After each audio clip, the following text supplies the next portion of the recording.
সদ্য বিদায়ী এপ্রিল মাসে রেমিটেন্স প্রবাহের ইতিবাচক ধারা অব্যাহত রেখেছেন প্রবাসীরা।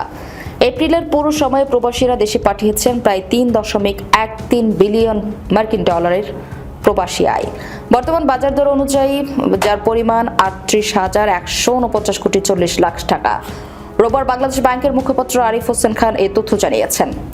তিনি বলেন, গত এপ্রিলে দেশে রেমিটেন্স এসেছে 312 কোটি 70 লাখ ডলার, আর গত বছরের একই সময় এসেছিল 275 কোটি 20 লাখ ডলার।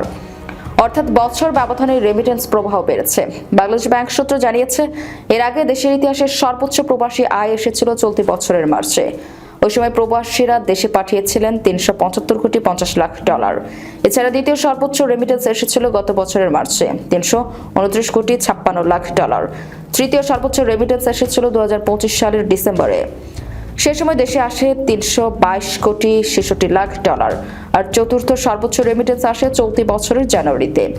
ওই মাসে প্রবাসী আয় ছিল 317 কোটি মার্কিন ডলার।